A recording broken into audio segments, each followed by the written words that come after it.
कहाँ चले गए गहरे में? नंद बाबा बोले मत पूछो भैया, आज तो गजब है गयो। कहा भयो? बोले हम तो अच्छे भले नहावे को आए भैया, जैसी डुबकी मारी सो हट्टे तगड़े 4 छोरा आयो, मुँह दबोच के ले गए भीतर। फिर बोले बांध के पटक दियो। मैं गिड़गिड़ा के रो तो रह गयो, काऊ ने ना सुनी मेरी। और थोड़ी देर में मेरो कन्हैया पहुंच गयो, और जैसी मेरो लाला आयो सबरे जाके पामन में लोटपोट हो गए। मेरे कन्हैया ने सबन को दोनों हाथ उठा उठा के आशीर्वाद दिए। बड़े ऊंचे सिंहासन पर बैठा के कन्हैया की खूब पूजा भई। मैं देख देख के बाबरो है गयो कि मेरे कन्हैया की का रिश्तेदारी निकल पड़ी। भैया मोह बांध के पटक रखा है, छोरा की पूजा कर रहे हैं, ये कार चक्कर है। ये बात मेरी अब तक पल्ले ना पड़ी। अब ब्रजवासियों में फिर काना फूसी चालू हो गई। एक बोलो भैया अब कोई कछु कहे, मोह तो पक्को विश्वास है गयो कन्हैया अपनो भगवान है। मिल करके फिर कन्हैया के पास सब घेर के बोले कन्हैया भैया तो आज हमारे सिर की सौगंध है, हम ते झूठ मत बोल, तू सच्ची सच्ची बता दे, तू सचमुच भगवान है का? कन्हैया खूब हंसे, ताली बजाए। अरे ब्रजवासियों काय को मेरे हाथों के पीछे पड़े हो, जब देखो तो भगवान बना दो। अरे भाई मैं कोई भगवान भगवान ना है। ब्रजवासी बोले झूठ मत बोल हमसे। देख कन्हैया तू भगवान हो तो चुपचाप हमें बता दे, हम काऊ से ना कहेंगे, और हमसे झूठ मत बोल। कन्हैया बोले एक बात बताओ, यदि मैं भगवान भयो तो तुम कहा करोगे? ब्रजवासी बोले हमें कछु ना करनो भैया, तू भगवान हो तो प्रेम से बनो रहे, हमें तो उसे कछु ना चाहिए। हमारी तो बस एक छोटी सी इच्छा जरूर है। कहा? बोले तू यदि बैकुंठ बारो भगवान है ना, तो तेरो बैकुंठ कैसो है? काउदना ने कहा हमें दिखाई दे भैया। वो बैकुंठ देखने की इच्छा तो बहुत है, और हमें तो उसे कछु ना चाहिए। भगवान बोले अरे बैकुंठ देखने की इच्छा है तो वो तुम्हें चाहे जब दिखा दूं। दिखा दोगे? बोले हाँ। बोलो कौन कौन है देखना है बैकुंठ, चलो मेरे संग। तो सबरे ग्वाला संग में बोली हमू देखेंगे, हमू देखेंगे। नंद बाबा भी होली ये देखें कन्हैया कौन सो बैकुंठ दिखाएगा। सबके सब कन्हैया के साथ चल दिए। भगवान बोले चलो अभी दिखाऊं बैकुंठ, और सबन को ले जा करके भगवान ब्रह्म कुंड पे खड़े हो गए। ब्रह्म कुंड जलाशय, ब्रह्म हृद, उसको दिखा करके भगवान बोले जो भी बैकुंठ जावो, चाहे वो या कुंड में कूद जाए, सीधो बैकुंठ पहुंचेगो। अब तो सबरे ग्वाला एक दूसरे को मुंह देखने लगे, भैया ये कौन से बैकुंठ में भेजेगो। हाथ जोड़ के बोले देख कन्हैया हमें तो पे पूरा विश्वास है, और तू कहेगो तो सचमुच हम कूदे ही पड़ेंगे। भगवान बोले तो कूदो ना, बिना कूदे बैकुंठ कैसे पहुंचोगे? ब्रजवासी बोले लाला तू हमसे मजाक तो ना करे, पर एक बात बता कन्हैया, तू कहेगो तो कूद तो जाएंगे, हम बैकुंठ भी पहुंच जाएंगे, तो बैकुंठ में पहुंचने के बाद वापिस वो आएंगे कि वहीं रह जाएंगे? भगवान बोले चिंता मत करो, मैं तुम्हारे संग में चलूंगा, पूरा बैकुंठ दिखाए के घुमा के वापिस भी ले आऊंगा। अरे लाला जब तू हमारे संग में है फिर हमें काय की चिंता। बस कन्हैया के वचन पर विश्वास, धमाधम सबरे कूद पड़े। जैसी डुबकी मारी तो ते तो ब्रह्म हृदम नीता, मगना कृष्णे न चोधृता, दद्रसुर ब्रह्मणो लोकम यत्रा क्रूरो न्यगात्पुरा। ब्रह्म हृदय में निमग्न होते ही, डुबकी मारते ही सबके सब दिव्य बैकुंठ में पहुंच गए। बोल बैकुंठनाथ भगवान। सभी ने अपने आप को बैकुंठ में खड़ा पाया, और क्या देखा कि वहां तो सबके सब चतुर्भुज रूपधारी, सर्वे पद्म पला साक्षा पीत कौशेय वासस। भगवान के जितने दिव्य पार्षद हैं सभी चतुर्भुज रूपधारी हैं, सभी के हाथों में शंख चक्र गदा पद्म विभूषित हो रहे हैं, सभी दिव्य पीतांबर को धारण किए श्याम छटा से समन्वित हैं। देख देख के ब्रजवासियों की आंखें फटी रह गई। भैया ये अपन सब कहाँ आए गए, यहाँ तो सब 4-4 हाथ वाले घूम रहे हैं, 2 हाथ वाले तो हम ही तुम दिख रहे हैं। एक बोलो कन्हैया ने सचमुच बैकुंठ दिखाई दियो। भैया ये सब बैकुंठ के ही लक्षण हैं। चलो और चल के देखें, घूमें, और कहा चमत्कार है बैकुंठ में, और कहा देखवे लायक है। एक बोलो सुनो, परदेश में अकेले घूमेंगे तो कहीं भटक जाएंगे। कन्हैया ही अपने हाथ से सबन अपन को सब जगह ले जाके दिखाएगो, घुमाएगो। अकेले में जाओ ठीक ना है, तो कहाँ है कि कन्हैया? अब चारों तरफ देखें, कन्हैया तो गायब। अरे राम राम, ये परदेश में हमें अकेलो छोड़ के कहाँ भाग गए हो? हम तो यहाँ काहुए न जाने न पहचाने, अब कौन घुमाएगो, कौन से बात करेंगे? सो बेचारे डर गए ब्रजवासी अपने को अकेला पा करके। एक बोलो भैया यूँ भटकवे से कोई फायदा नहीं, काहू से पूछ लेना चाहिए। सो भगवान के एक चतुर्भुज पार्षद के पास जा करके बोले भैया जी राम राम। उसने तुरंत इशारा किया, मौनम आस्था, बिल्कुल शांत। अब ब्रजवासी और ज्यादा घबराए गए। आप उसमें बोले ये कैसो बैकुंठ है भैया, कोई राम राम ही ना करे। दूसरों बोलो भैया यहाँ राम राम नहीं करते होंगे, कुछ और बोलते होंगे, या अपनी भाषा इनके समझ में ना आई होगी। सब जगह राम राम से काम ना चले, कहीं राम राम, कहीं राधे राधे, कहीं बम भोले, तो कहीं हाय हाय बाय बाय, जहां जैसी जो परंपरा हो। ब्रजवासी बोले जब अपनी भाषा कोई समझे ना आए तो अब अपन कहाँ जाएं, कौन से पूछें? तब तक एक बोलो अरे देख वो कन्हैया जाके बैठ गए और नाग के ऊपर, वो बैठो है। शेष पर विराजमान प्रभु का दर्शन किया। ब्रजवासी जैसे ही कन्हैया को देख करके भागे, बोले ये तो पहचाने को अपन को। एक बोलो है तो कन्हैया पर, या के चार हाथ कैसे लग गए? चेहरा तो बिल्कुल कन्हैया को है, परंतु चार हाथ वालों कन्हैया कैसे? चलो कोई बात ना है। जैसे ही मिलने के लिए आगे बढ़े, सेवकों ने रोक दिए, सावधान, यहां से आगे कोई नहीं जा सकता। दूर से दंडवत प्रणाम। अब बेचारे दूर से ही हाथ जोड़ के कन्हैया को देख रहे हैं, बारे लाला तेरे बड़े ठाटे हैं यहाँ पर भैया, और कोई हमें ना पहचाने पर तू तो हमें पहचान ले, काय को परदेश में हमारी दुर्दशा कराए। ब्रजवासी बेचारे खूब हाथ जोड़ जोड़ के कन्हैया को देख रहे हैं और उनके दिव्य ऐश्वर्य का दर्शन कर रहे हैं। थोड़ी देर में क्या देखा कि ब्रह्मा शंकर आदि सारे देवता पंक्तिबद्ध चले आ रहे हैं और विविध वेद मंत्रों से भगवान की स्तुति पाठ करके दंडवत करते हुए चले जा रहे हैं। ब्रजवासी बोले हे भगवान, अब तक चार हाथ वाले दिख रहे थे, अब चार चार मुंह वाले भी आए गए। देखो देखो कैसे सबके सब कन्हैया को हाथ जोड़ रहे हैं। कौन सी भाषा में बात कर रहे हैं, अपने तो पल्ले कछु पड़े ना है। नंदादयस्तुतं दृष्ट्वा परमानंद निर्वृता कृष्णं च तत्र छंदोभिः स्तूयमानं सुविस्मिता। विविध छंदों से ब्रह्मादिक देवताओं के द्वारा गोविंद की जब स्तुति करते हुए सबको देखा तो सुविस्मिता, सभी ब्रजवासियों के आश्चर्य का ठिकाना नहीं रहा। सब कहें भैया हमें विश्वास ना हो भाई, ये अपनों वही कन्हैया है जाके साथ कबड्डी खेलो करते वृंदावन में, यहां तो जाके बड़े बड़े ठाट हैं भैया। देख देख करके भयाक्रांत ब्रजवासियों ने तो आंख बंद कर ली।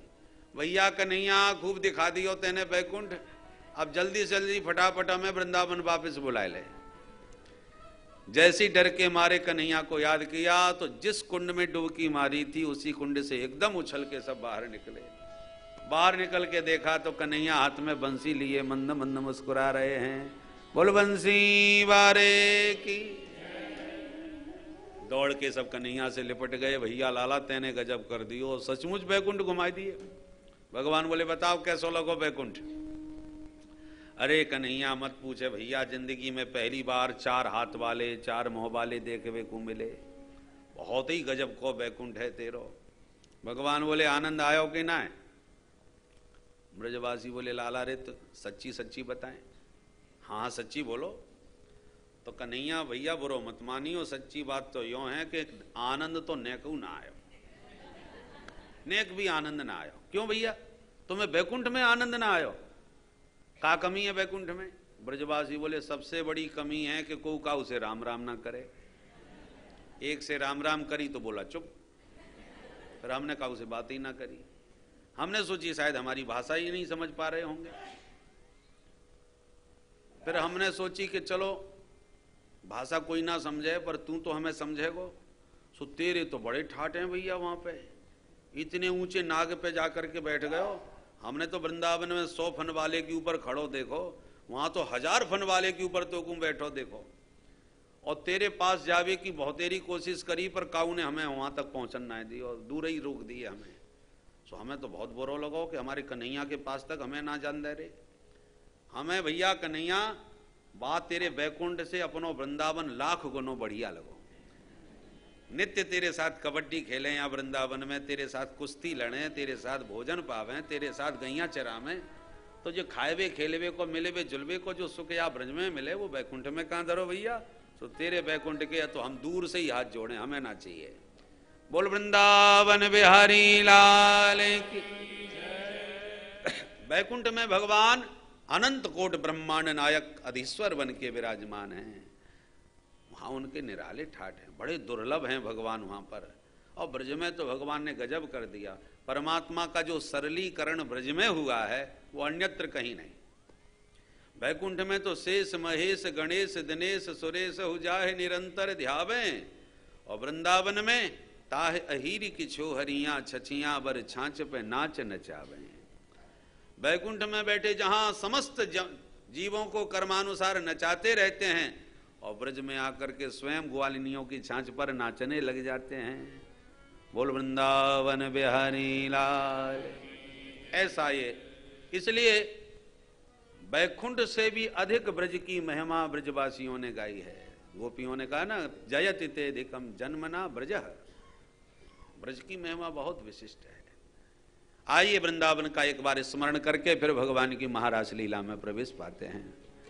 अरे वृंदावन धाम अपार रटे जा राधे राधे हो। वृंदावन धाम अपार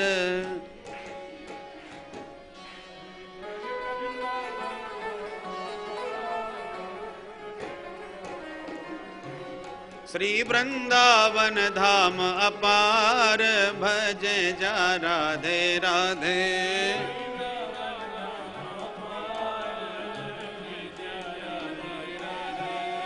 भजे जा राधे राधे रटे जा राधे राधे।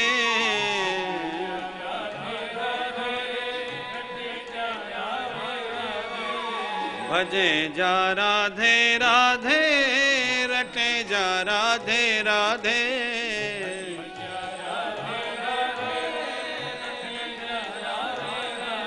राधे अलबेली सरकार भजे जा राधे राधे।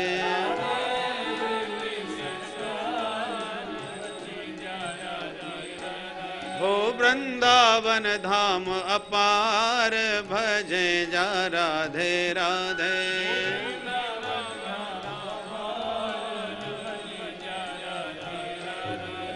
वृंदावन गलियां डोले श्री राधे राधे बोले।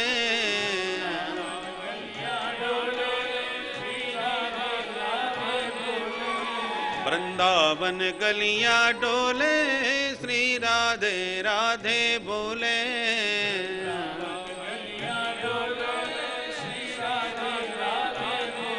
बाको बाको जन्म सफल हो जाए भजे जा राधे राधे।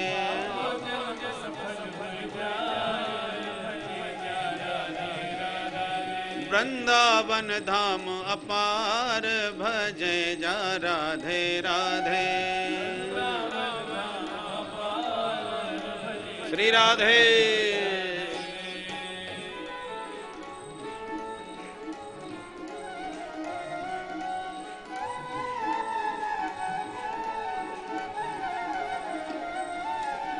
या ब्रज की रज सुंदर है देवन को भी दुर्लभ है।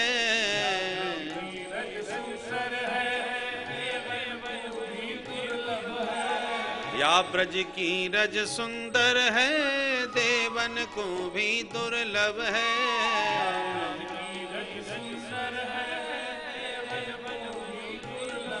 अरे या ब्रज रज शीस चढ़ाए रटे जा राधे राधे।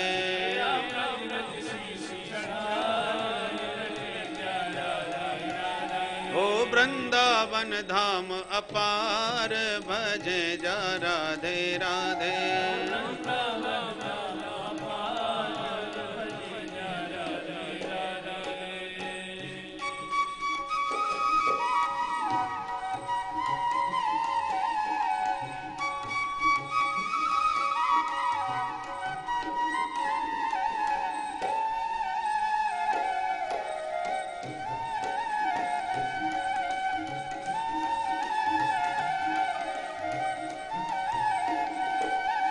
मोहन की प्यारी राधे वृषभान दुलारी राधे। मोहन की प्यारी राधे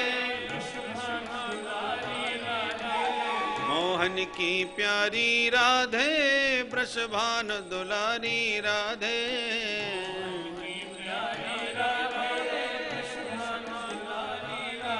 लीन्यो बरसाने अवतार भजे जा राधे राधे।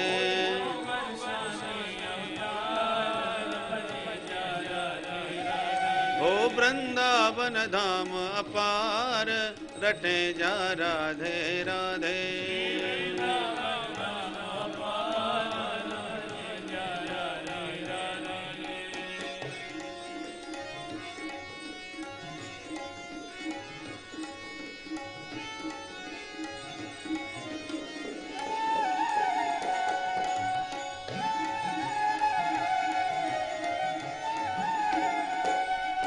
जो राधे राधे रट तो दुख जन्म जन्म को कट तो।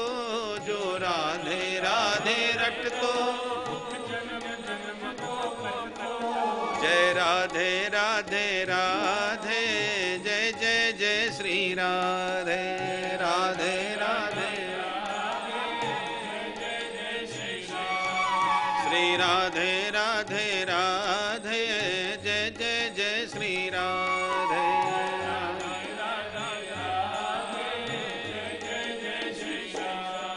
जय राधे राधे राधे जय जय जय श्री राधे।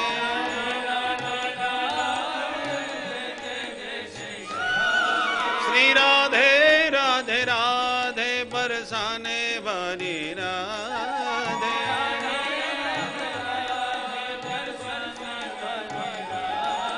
जय राधे राधे राधे जय जय जय श्री राधे।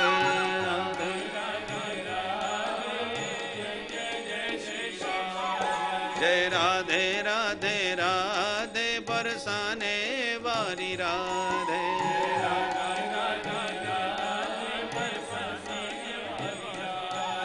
जो राधे राधे रट तो दुख जन्म जन्म को कट तो।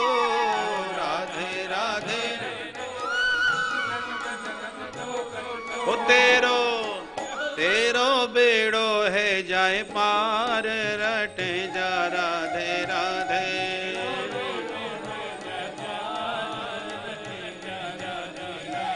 राधे अलबेली सरकार भजे जा राधे राधे।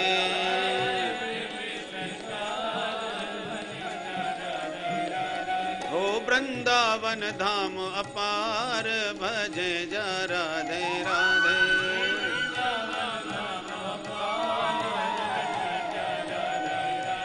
ओ भजे जा राधे राधे। ओ रटे जा राधे राधे। बोल राधा रानी की बरसाने वारी की जय जय श्री राधे।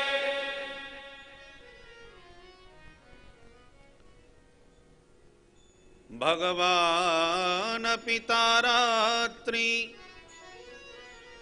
शरदोत्फुल्ल मल्लिका वीक्षरन्तुं मनश्चक्रे योगमायामुपाश्रितः।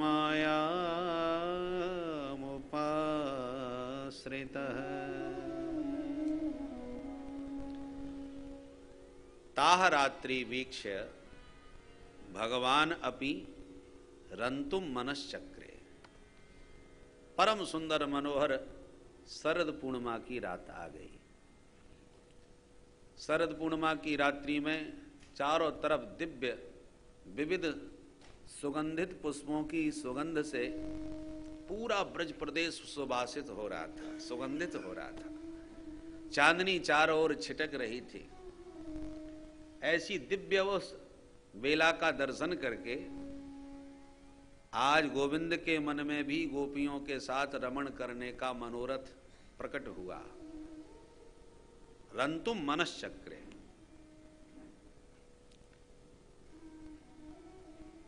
और गोपियों के साथ विहार करने की कामना से कन्हैया ने आज बड़े योग माया का आश्रय लेकर मस्त होकर के मुरली बजाई। योग माया कौन? योगाय संयोगाय या माया कृपा ताम आश्रितः योग माया मुपाश्रितः।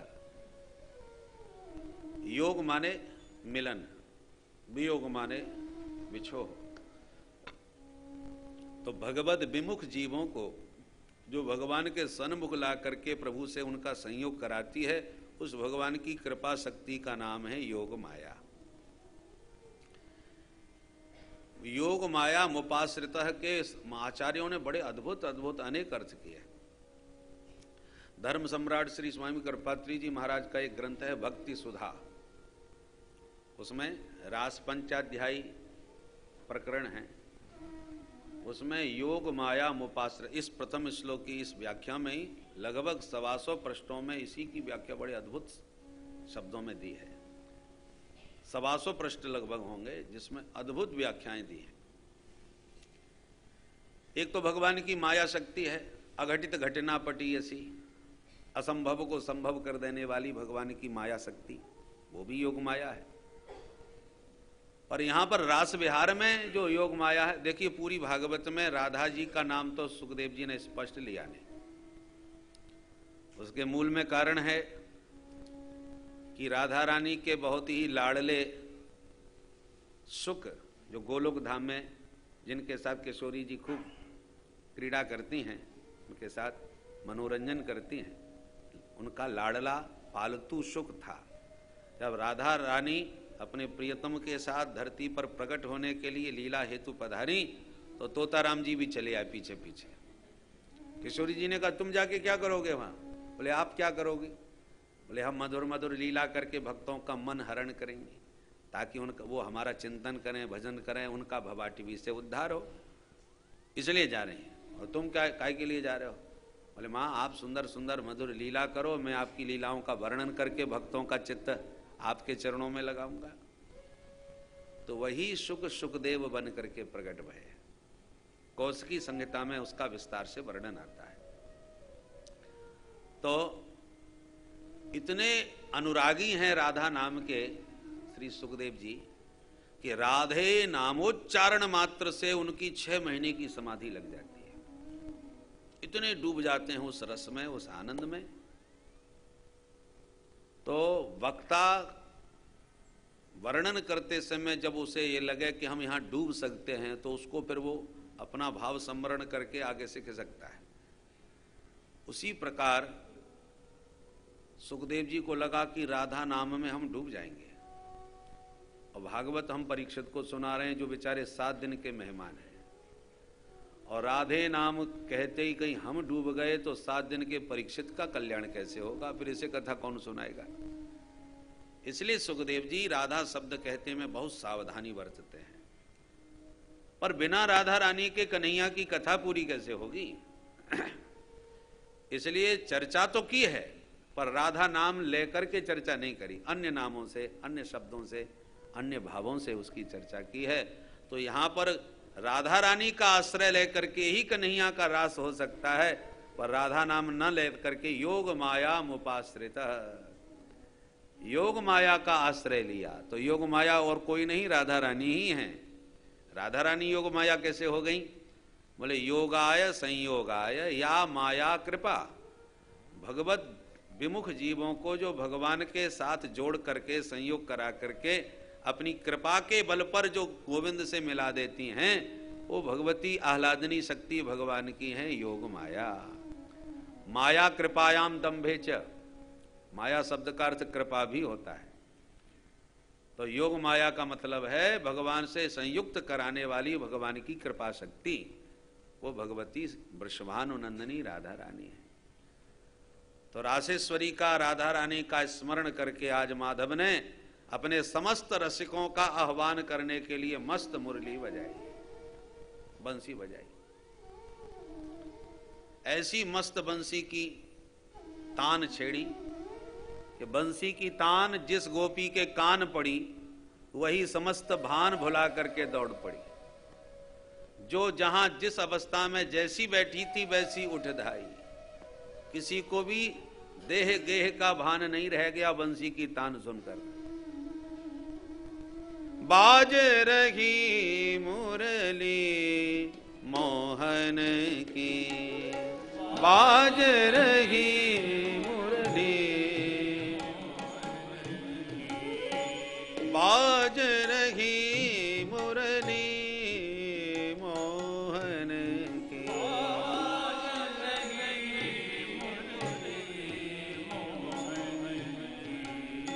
बाज रही मुरली मोहन की, बाज रही मुरली, या मुरली ने मेरो मन हर लियो, या मुरली ने मेरो मन हर लियो, या मुरली ने मेरो मन हर लियो, या मुरली ने मेरो मन हर लियो, सुधि न रही तन की मोहन की,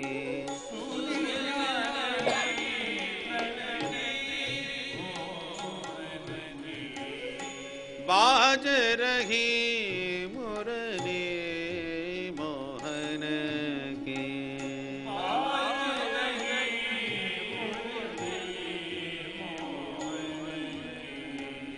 निशम्य गीतं तदनंग वर्धनम, निशम्य गीतं तदनंग वर्धनम, ब्रज स्त्रिया कृष्ण गृहीत मानसा, ब्रज स्त्रिया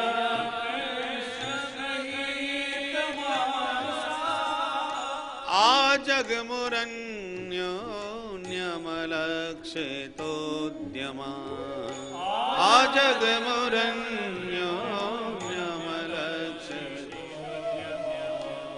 सयत्र कान्तो जबलोलकुण्डलाः,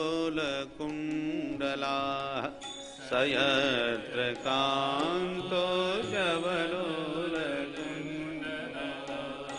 बाज रही मुरली मोहन की, बाज रही मुरली मोहन की, बाज रही मुरली मोहन की,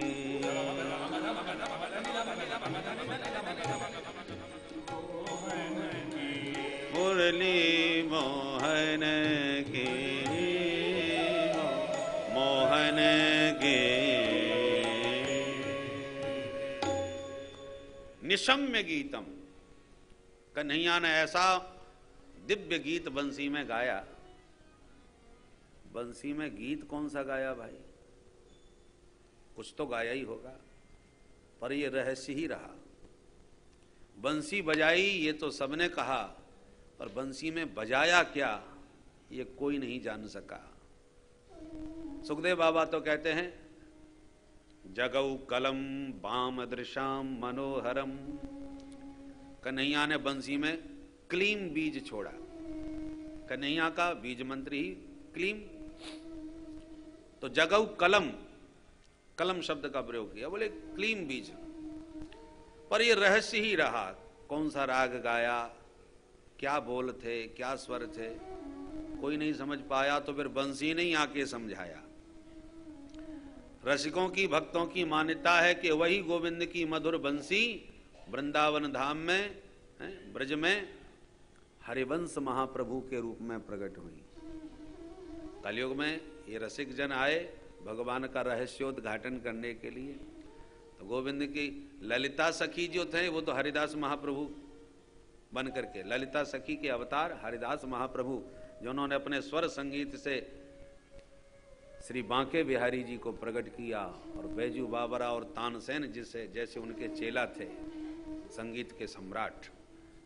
तो श्री स्वामी हरिदास महाप्रभु ललिता सखी के अवतार हैं। और हित हरिवंश महाप्रभु जिन्होंने श्री राधा वल्लभ जी को प्रकट किया, ये भी स्वयंभू विग्रह है। आजकल बिहारी जी की महिमा ज्यादा है, पहले राधा वल्लभ जी की महिमा ज्यादा थी।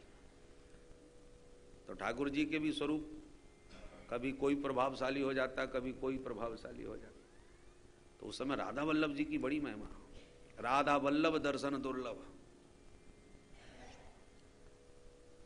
तो हित हरिवंश महाप्रभु ने जो मधुर मधुर पद गाए हैं, संतों की मान्यता है ये वो पद हैं जो कन्हैया ने बंसी में बजाए हैं।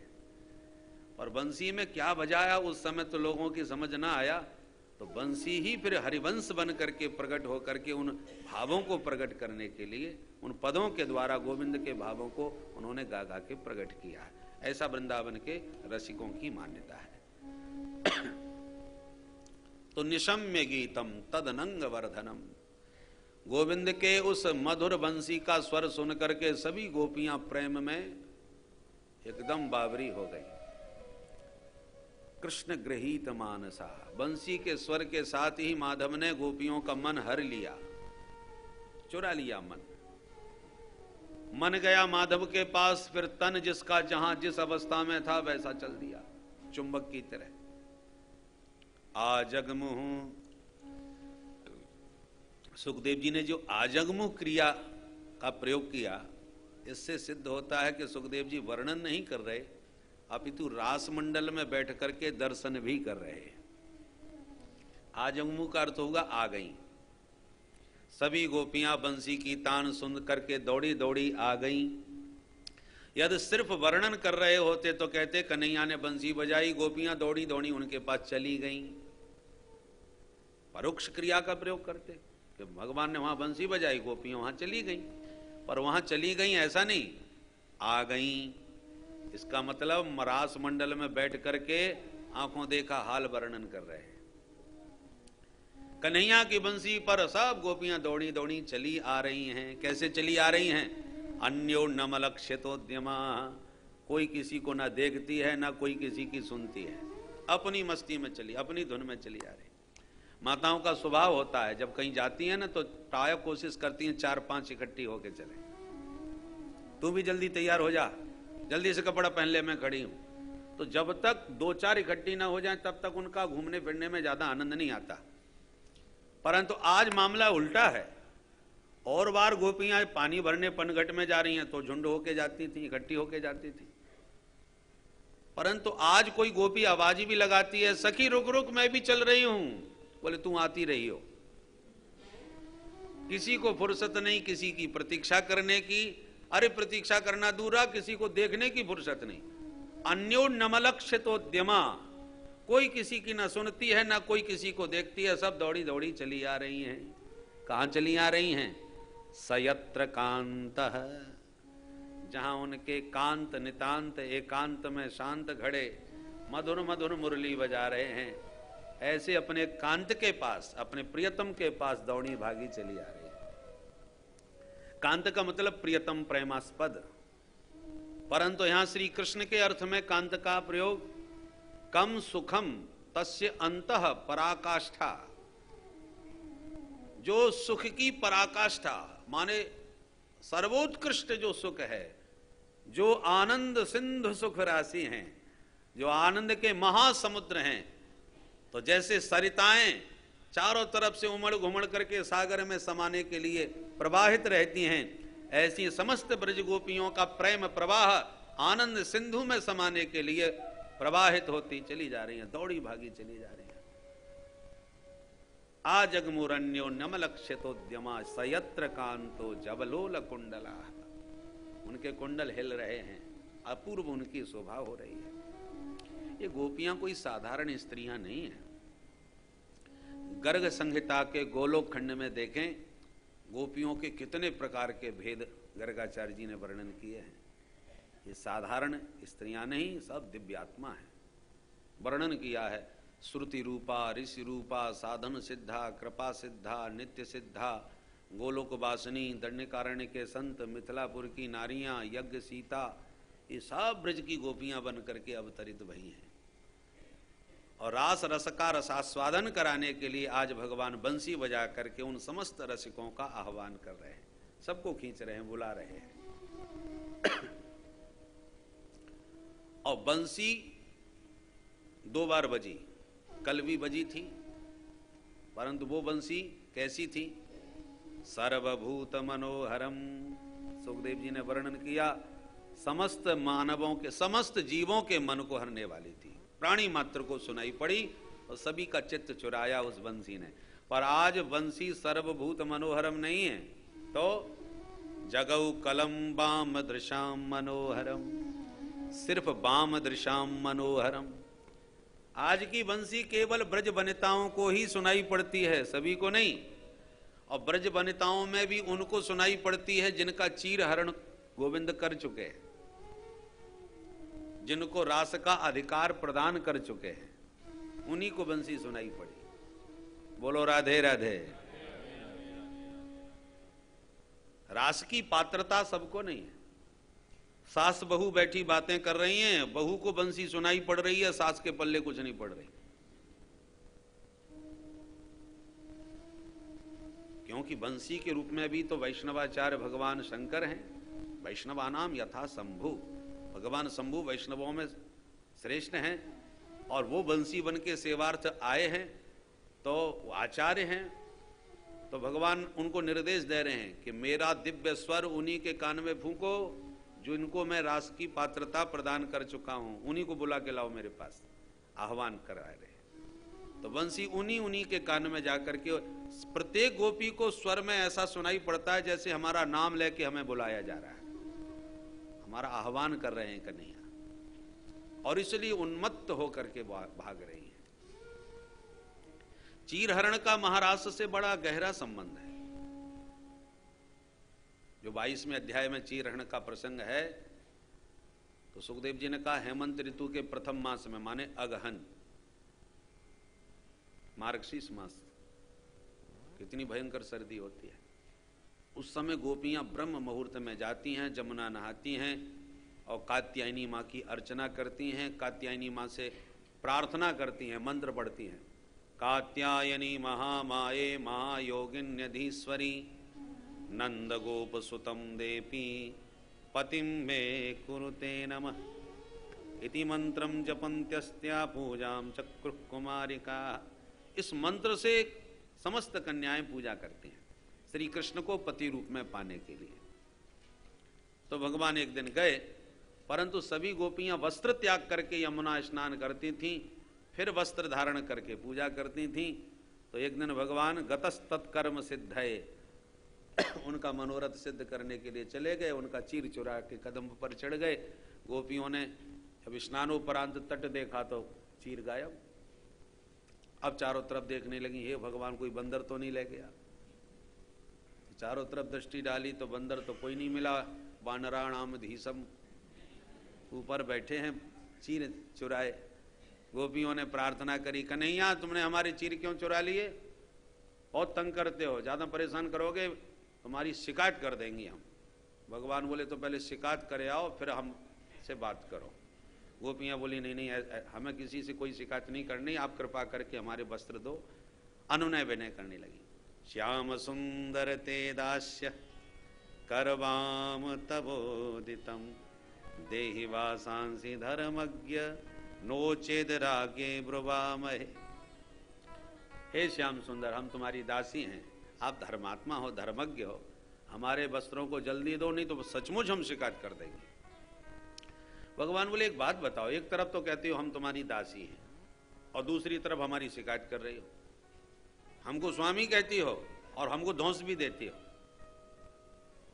गोपियां बोली हमें कोई शिकायत नहीं करें, आप हमारे स्वामी हो, मालिक हो, हम आपकी दासी हैं।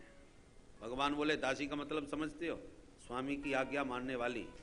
हाँ हाँ हम आपकी आज्ञा मानेंगी, आप हुक्म तो करो, क्या आदेश है? भगवान बोले भवत्यो यदि मे दास्य मयोक्तम वा करिष्यत अत्रागत्य स्वभाषांसीन प्रतीक्षन्तु शुचिस्मिता। मेरी दासी हो तो मैं आज्ञा देता हूं, एक एक करके आओ, अपने अपने वस्त्र ले जाओ। गोपियों ने कहा आने की स्थिति में होती तो फिर मांगती क्यों? आकर के छीन नहीं लेती तुमसे? हम आ नहीं सकती। भगवान बोले आ नहीं सकती तो चली कैसे गई? जैसे गई थी वैसे आओ। गोपियों ने कहा पहले कोई नहीं था, अब तुम खड़े हो तो हम बाहर कैसे आए? भगवान बोले यही तुम्हारा भ्रम है, मैं पहले भी था और अब भी हूं। ऐसा कोई कण नहीं, ऐसा कोई क्षण नहीं जिस क्षण में, जिस कण में मेरी सत्ता विद्यमान न हो। तो भगवान ने उनको फिर बोध कराया। तब गोपियों को होश आया और सावधान होकर के सब आईं और अपने अपने वस्त्र धारण किए भगवान से प्राप्त करके। भगवान ने उस समय कहा कि हम तुम्हारा मनोरथ शरद पूर्णिमा की रात्रि में अवश्य परिपूर्ण करेंगे। तब से गोपियां प्रतीक्षारत हैं इस शरद पूर्णिमा के दिन की प्रतीक्षा में। उसका नाम चीरहरण लीला। चीरहरण के बाद ही रास का अधिकार भगवान गोपियों को देते हैं। तो ये चीरहरण क्या है? बोले देखो जीवात्मा और परमात्मा के बीच में जो आवरण है, मल विक्षेप और आवरण, यही व्यवधान है। तो मल विक्षेप तो आप दूर कर सकते हो, पर आवरण दूर करना जीव की सामर्थ्य नहीं है, वो तो गोविंद ही दूर करेंगे। गोपियों ने उपासना करी, आराधना करी, कात्यायनी माँ की सेवा करी, उससे उनका मल विक्षेप दूर हुआ। किंतु जो प्रबल माया का आवरण है उसको हरने के लिए तो श्री हरि स्वयं ही आए और उसका हरण कर लिया। माया का आवरण जब हरण हुआ तब परमात्मा का अपरोक्ष साक्षात्कार हुआ। भगवान के स्वरूप को तब गोपियों ने पहचाना। प्रश्न उठता है यदि गोपियों का चीर माया का आवरण है तो हरण करने के बाद हरि ने लौटा क्यों दिया? चीर चुराया तो था पर बाद में लौटा भी दिया था। इसका क्या मतलब हुआ? बोले एक बार जिस जीव का आवरण भंग हो जाए और परमात्मा का तत्वतः उसे बोध हो जाए, अपरोक्ष साक्षात्कार हो जाए, उसके बाद वह जीव माया के बीच भले ही बना रहे पर माया से अप्रभावित रहता है। दृष्टांत दिया न मैया वे सच धियाम कामः कामाय कल्पते भर्जता क्वचिता धाना प्रायो बीजाय नेष्यते। जैसे धान होता है ना, जिससे चावल पैदा होता है। अब धान का चावल अलग कर दो, छिलका उतार के अलग कर दो। एक बार छिलका उतर पाया चावल से तो लाख कोशिश कर लो, अब उससे बीज पैदा नहीं होगा। बीज तभी तक पैदा होगा जब छिलका चावल चिपके हुए हैं। एक बार उतर गया छिलका फिर उससे बीज पैदा नहीं होगा। ऐसी एक बार ये जन्म मरण का जो चक्र चल रहा है जीव का, कब तक है? जब तक वह माया में लिपटा हुआ नाच रहा है। और माया का आवरण एक बार भंग हो गया, गोविंद की कृपा से, हरि कृपा से आवरण भंग होते ही जीव को परमात्मा का बोध हो गया। अब वो माया में रहेगा पर माया से अप्रभावित रहेगा, माया उसका कुछ बिगाड़ नहीं सकती। माया के अधीन जो नाच रहा है उसका नाम जीवात्मा। माया के बीच रह करके भी माया से जो निर्लिप्त हो जाए उसका नाम महात्मा। और माया को भी जो अपने सारे पर नचाता हो उसका नाम परमात्मा। तो कन्हैया है परमात्मा और गोपियां हैं जीवात्मा, पर आवरण भंग होने के बाद मर गई महात्मा। और अब संसार में रहती हैं पर संसार के किसी भी कर्म में कोई किंचित भी आसक्ति नहीं। तेन त्यक्तेन भुंजी था मां गृदः कस्य सिद्धनम। तो तटस्थ भाव से संसार में अनासक्त रह करके कोई महात्मा ही रह सकता है। और गोपियां ऐसी ही रहती हैं। और ऐसे न रहती होती तो कन्हैया की एक बंसी की तान पर सब कुछ छोड़ के न भग जाती। माताएं घर का काम कर रही हैं, कोई कितना भी आत्मीय व्यक्ति आ जाए, प्रेमी व्यक्ति आ जाए, बुलाए तो कहेगा 1 मिनट रुको जरा, इसको मैं ठीक से दूध को ढांक के आती हूँ फिर तुम्हारे पास। तो वो काम अपना पूरा करके या व्यवस्थित करने के बाद ही जाएगी। पर गोपियों ने जब बंसी सुनी तो कोई भी काम पूरा नहीं किया। दोहंत्यो भयो काश्य दोहम हित्वा समुत्सुका पयोदिश्रित्य संयाव मनुदवास्या पराययु लिम्पन्त्य प्रमजोन्त्याना अंजन्त्य काश्यलोचने व्यस्तस्त्र वस्त्राभरणा काशित कृष्णांतिकम यजो। सुखदेव जी ने पूरा वर्णन किया है। कोई गैया दोह रही थी तो बंसी सुनते ही दोहनी पटक के भगी। कोई हलवा बना रही थी तो हलवा की कढ़ाई चूल्हे पर चढ़ाई छोड़ करके चली पड़ी। कोई क्रीम लगा रही थी कपोलों में, हैं लिम्पंत्य, सुखदेव जी कहते हैं लीपा पोती कर रही थी। एक तो गोबर से माताएं घर को लीपती हैं और चेहरे को भी खूब लीपती हैं। तो कपोल पर जैसी क्रीम लगाई और बंसी कान में पड़ी तो जो क्रीम जहां लगी थी वहीं लगी छोड़ी। ये भी नहीं कि अब कम से कम उसे व्यवस्थित तो कर लूं। एक आंख में काजल लगा रही थी, बंसी कान में सुनते ही दूसरी आंख में बिना काजल लगाए चली गई। अंजन्त्य काश्चलोचने, किसी की एक आंख में ही काजल लगा हुआ है। व्यस्तस्त्र वस्त्राभरणा, कपड़े अस्त व्यस्त हैं, आभूषण उलटपटांग हैं, नाक की नथ हाथ में ली पहनने के लिए, कान में बंसी सुनाई पड़ी तो नाक की नथ कान में लटका के चली गई। किसी को भी कुछ भी देह की सुध नहीं रही। यदि केवल स्त्री पुरुष के मिलन की ही ये गाथा होती तो कोई भी नायिका नायक से अपूर्ण श्रृंगार में नहीं जाती, परिपूर्ण श्रृंगार से ही जाती है। पर यहां कोई भी गोपी का परिपूर्ण श्रृंगार नहीं, सबका अपूर्ण श्रृंगार है, अधूरा। किसी को कुछ लगाए, किसी को कुछ लगाए। इसका मतलब देहाध्यास की पूर्ण निवृत्ति हो चुकी है। देह में किंचित भी किसी को आसक्ति नहीं। जिसको देह में आसक्ति नहीं रही वो गेह में आसक्ति क्या रखेगी। और महात्मा की यही पहचान है, घर में रहता है, सब लोगों के बीच में रहता है, पर चिपकता किसी से नहीं, सबसे असंग रह करके व्यवहार करता है। इसी का नाम तो महात्मा है। तो गोपियां इसलिए महात्मा हैं कि वो घर गृहस्थी के बीच रहते हुए भी न तो घर में आसक्ति है, न किसी कर्म में आसक्ति है, और न अपने शरीर में आसक्ति है। इतनी ऊंची स्थिति गोपियों की है क्योंकि साधारण गोपियां नहीं है। दंडकारण्य में जब राम जी विचरण कर रहे थे तो जो राघव का रूप देखते वही महात्मा दीवाने हो जाते, और सभी के मन में एक ही उमंग उठती, एक बार राम जी को हृदय से लगा लूं, एक बार खूब प्रेम से इनका आश्लेष करूं। तो भोक्तुम इक्षण सविग्रह ही, उस विग्रह को जो आश्लिष्ट करना चाहते थे राम जी, उनके मनोरथ को समझ गए और बोले महात्माओं इस रूप में नहीं, गोपी बन के आओ, फिर तुम्हारा मनोरथ पूर्ण करता हूं। तो वे दंडकारण्य के बीतराग संत सबके सब ब्रज की गोपियां बन के आए हैं। इसलिए सभी प्रेम में एकदम तन्मय हैं मिलने के लिए।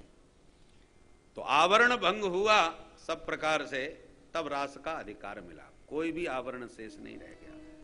अब गोपियां घर में रहती हैं परंतु माया से मुक्त हैं, गृहासक्ति से मुक्त हैं। और ये स्थिति कब आई? जब आवरण भंग हुआ। अरे नैयायिक लोग अपने न्याय के ग्रंथों में चीर हरण लीला करते हुए कन्हैया का ध्यान करते हैं। न्याय का एक ग्रंथ है मुक्तावली, तो मुक्तावली नामक उस न्याय के ग्रंथ में मंगलाचरण कर रहे हैं नैयायक। क्या? नूतन जलधर रुचये गोप बधूटी दुकूल चौराय तस्मै कृष्णाय नमः संसार महीरोहस्य बीजाय। न्याय के ग्रंथ का मंगलाचरण।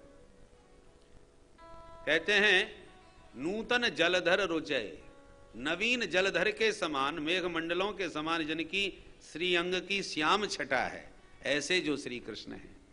और वो कृष्ण करते क्या हैं? बोले गोप बधूटी दुकूल चौराय। गोप बधूटियों के दुकूल की जो चोरी कर लेते हैं, गोपियों के जो चीर चुरा के चले जाते हैं, ये ध्यान कर रहे। गोप बधूटी दुकूल चौराय का मतलब गोपाह जीवाह तेसाम बधूटयः बुद्धयः तासाम आवरणानि अज्ञानानि। प्रत्येक जीव गोप के समान है। गोप बधूटी, तो गोप तो है जीव और उसकी बधूटी माने पत्नी कौन? गोपी बुद्धि, जीवात्मा की पत्नी बुद्धि। तो गोप बधूटी माने जीवात्मा की बुद्धि, और दुकूल कौन है? अज्ञान का आवरण। तो बुद्धि में जो अज्ञान का आवरण है उसको हरण करने वाले श्री हरि है। गोप बधूटी दुकूल चौराय, गोपाः जीवाः तेषां बधूटयः बुद्धयः तासाम आवरणानि अज्ञानानि चौरयति। तो हमारी बुद्धि में जो अज्ञान का आवरण है, उस माया रूपी अज्ञान के आवरण का हरण करने वाले हैं हरि। हरि का मतलब है हरति इति हरि। तो जब तक हरि उस आवरण का हरण नहीं करेंगे तब तक निरावरण हुए हम परमात्मा का अपरोक्ष साक्षात्कार किए बिना रास के अधिकारी नहीं बन सकते।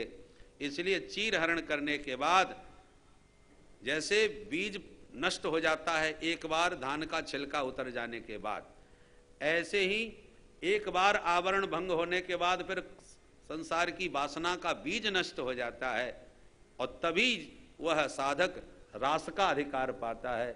इसलिए गोपियों को चीर हरण के बाद भगवान ने रास में बुलाया। बोलो राधे राधे।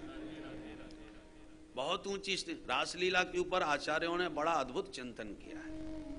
भागवत का पंच प्राण कहा जाता है। शरीर में से जैसे 5 प्राणों का स्वरूप होता है, सारी इंद्रियां कितनी भी बलिष्ठ हों पर प्राण न हो तो सब बेकार। ऐसे ही श्रीमद् भागवत में से यदि रास पंचाध्यायी निकाल दी जाए तो प्राण विहीन ग्रंथ हो जाएगा। इसलिए आचार्यों ने रास पंचाध्यायी पर बड़ा अद्भुत चिंतन किया है। श्री स्वामी हरिदास महाप्रभु की परंपरा के एक संत हुए हैं श्री भगवत रसिक जी महाराज, अद्भुत महात्मा हुए हैं। उन्होंने रास पंचाध्यायी के सप्त सोपानों का वर्णन किया है कि रास पंचाध्यायी सप्त सोपान का ग्रंथ है। 7 सीढ़ी पार करके रास में प्रवेश पाओगे। रास का मंच 7 सीढ़ी पार करके प्राप्त होता है। ये 7 सीढ़ियां कौन सी हैं? तो उन्होंने वर्णन किया है अपने पदों में। प्रथम सुने भागवत भक्त मुख भगवद वाणी, द्वितीय आराधे भक्ति व्यास नव भांत बखानी, तृतीय करे गुरु समुझ दक्ष सर्वज्ञ रसीलो, चौथे हो विरक्त बसे बन माज जसीलो, पांचे भूले देह सुधी छठे भावना रास की, सातें पावरी तिरस श्री स्वामी हरिदास की। इस प्रकार से 7 सोपानों का वर्णन है। पहली सीढ़ी है प्रथम सुने भागवत। पहले भागवत को सुनो, पर भागवत ऐसे नहीं सुनो। प्रथम सुने भागवत भक्त मुख, किसी भक्त के मुख से सुनो।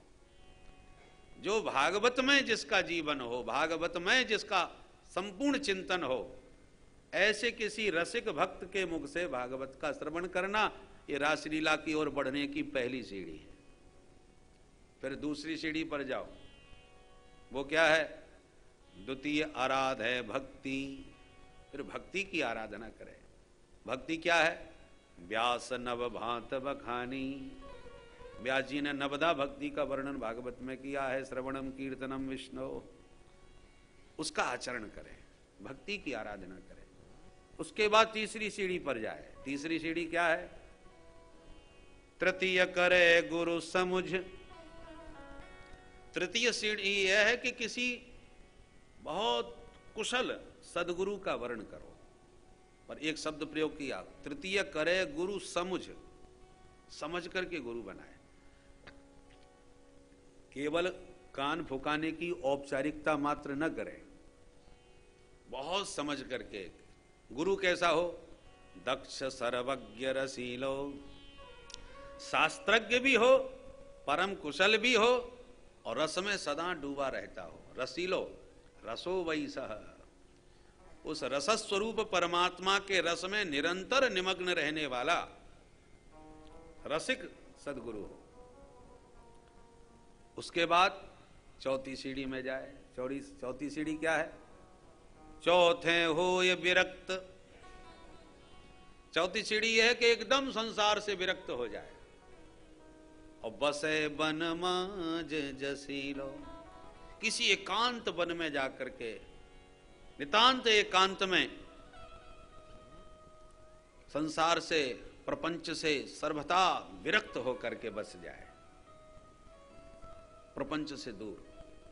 उसके बाद फिर पांचवी सीढ़ी। पांचवी सीढ़ी क्या है? पांचे भूले देह सुधी।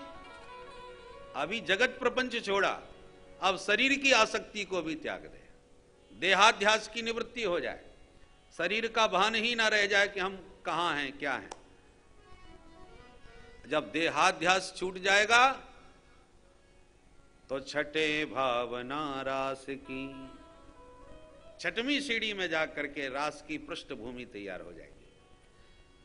देहाध्यास की निवृत्ति हुई, अब देह के भीतर ही आत्मस्थ होकर के आप अपने ही भीतर रास का मंच का दर्शन करेंगे, और उस रास मंच पे फिर सप्तम सीढ़ी पर जाकर के आपको प्रकट होकर के प्रिया प्रीतम का दिव्य दर्शन प्राप्त हो जाएगा। नित्य विहार आपके हृदय में निरंतर प्रकट होने लगेगा। बोलो रास विहारी भगवान की। सातें पावे रीच रस श्री स्वामी हरिदास की। श्री स्वामी हरिदास महाप्रभु का वह दिव्य रास तब उस सप्तम सोपान को जाकर के आप प्राप्त करेंगे। महापुरुषों के, रसिकों के हृदय भवन में नित्य भगवान का महारास होता रहता है। एक बार श्री स्वामी हरिदास महाप्रभु अपने निधि वन में रह करके कुंजों के बीच में बैठे बैठे प्रिया प्रीतम को रिझाते रहते थे। ललिता सखी के अवतार थे, उनकी लीलाओं में खोए रहते थे। उनका एक कृपा पात्र एक बहुत बड़ा जमींदार था, सेवक। तो बाहर से बहुत कोई कीमती इत्र लेकर के आया, एक बोतल में बहुत मूल्यवान इत्र लेकर के स्वामी जी की सेवा में आया। स्वामी जी अपनी लीलाओं में खोए हुए थे, ध्यान में। उसने ला करके वह इत्र की शीशी भेंट करी, और स्वामी जी ने तुरंत इत्र की शीशी उठाई और ढक्कन खोल करके जमुना जी की रेती में उल्टी कर दी, पूरा मिट्टी में बहा दिया। उसको बड़ा धक्का लगा, हे भगवान, कितनी कीमती इत्र की शीशी, कितने मूल्यवान इत्र मैं कितनी दूर से लाया स्वामी जी को भेंट करने, महाराज जी ने तो सब मिट्टी में बराबर कर दिया। परंतु गुरुदेव के सामने बोलने की हिम्मत नहीं। स्वामी जी की स्थिति को जानता था, कुछ नहीं बोला, बैठा रहा। जब अपनी दिव्य लीलाओं से बाहर निकले, प्रकृतिस्थ हुए, तो उसने प्रणाम किया। तो बोले, अरे भाई कब के आए? बोले, महाराज थोड़ी देर हो गई। अच्छा, बिहारी जी के दर्शन कर लिए? बोले, अभी तो नहीं गया। बोले, जाओ पहले दर्शन कर आओ, फिर बैठ के चर्चा करते हैं। दौड़ के वो स्वामी जी की आज्ञा से दर्शन करने गया। तो जैसी मंदिर में दर्शनार्थ प्रवेश किया तो चारों तरफ वही दिव्य महक से भरा हुआ था, पूरा मंदिर महक रहा था उसी इत्र की खुशबू से। उसको चक्कर आ गया कि ये दिव्य सुगंध मैं अच्छी तरह पहचानता हूँ, महाराज ने इसको मिट्टी में वहाँ फेंक दिया था, फिर यहाँ सुगंध कैसे आ गई? वो दौड़ करके दर्शन करने के बाद स्वामी जी के पास लौटा, चरणों में प्रणाम किया और पूरी स्थिति बतलाई। वो सरकार, मेरा ये भ्रम दूर कर दीजिए, ये क्या लीला है आपकी? आप उचित समझें तो मुझे बताएं। जब बार बार प्रश्न किया तो स्वामी जी ने हंस के कहा, देखो ठाकुर जी की होली लीला चल रही है। प्रिया प्रीतम खूब पिचकारियों से होली खेल रहे थे। अब प्रभु ने तो पिचकारी भर करके किशोरी जी के ऊपर खूब रंग छोड़े, परंतु खेलते खेलते किशोरी जी का पात्र खाली हो गया, रंग खत्म हो गया। उसी समय तुमने इत्र की शीशी दी तो मैंने वही खोल करके उनके बर्तन में डाल दी, उनके पात्र में पूरा इत्र डाल दिया और किशोर जी ने वही इत्र की शीशी को इत्र को अपनी पिचकारी में भर करके बिहारी जी पर छोड़ दिया। तो बिहारी जी उसी इत्र से महक उठे, प्रसन्न हो गया, चरणों में गिर करके बोल भक्त वत्सल भगवान की। तो ऐसे जो परम रसिक हैं, जिनके हृदय में निरंतर प्रिया प्रीतम का नित्य विहार होता है,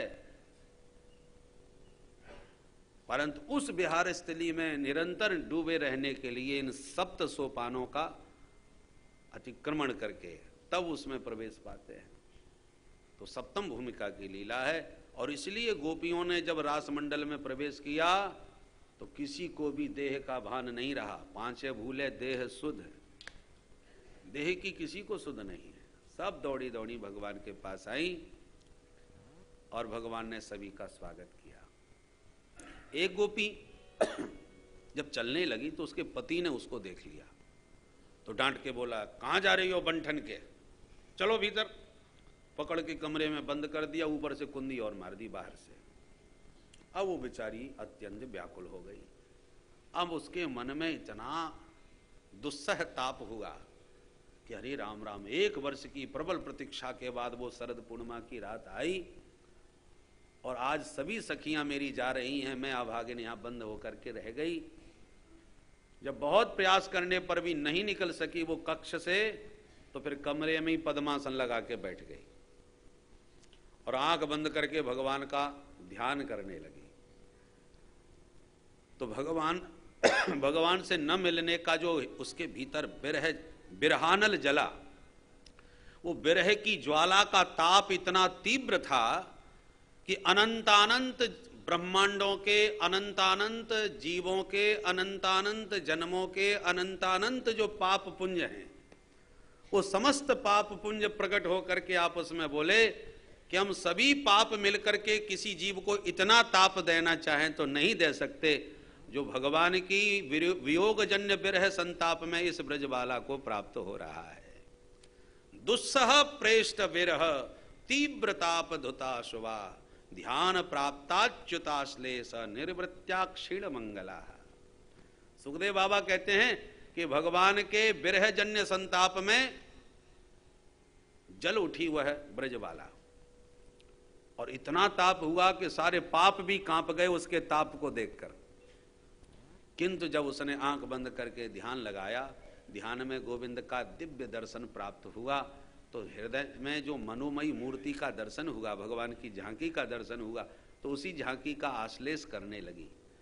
तो ध्यान प्राप्ताच्युताश्लेष, ध्यान में प्राप्त अच्युत का जो आश्लेष ब्रज गोपी को प्राप्त हुआ, उस आश्लेष से उसको इतना दिव्य आनंद की प्राप्ति हुई कि अनंतानंत ब्रह्मांडों के, अनंतानंत जीवों के, अनंतानंत जन्मों के, अनंतानंत जो पुण्य हैं, वो समस्त पुण्य प्रकट हो करके बोले हम किसी प्राणी को इतना आनंद देना चाहे तो कदापि नहीं दे सकते जो इस गोपी को भगवान के आश्लेष, मनोमय अच्युत आश्लेष से जो प्राप्त हो रहा है, ध्यान प्राप्त अच्युत के आश्लेष से जो आनंद गोपी को प्राप्त हो रहा है, वह आनंद समस्त संसार के जीवों के पुण्य मिलकर के भी किसी को प्रदान नहीं कर सकते।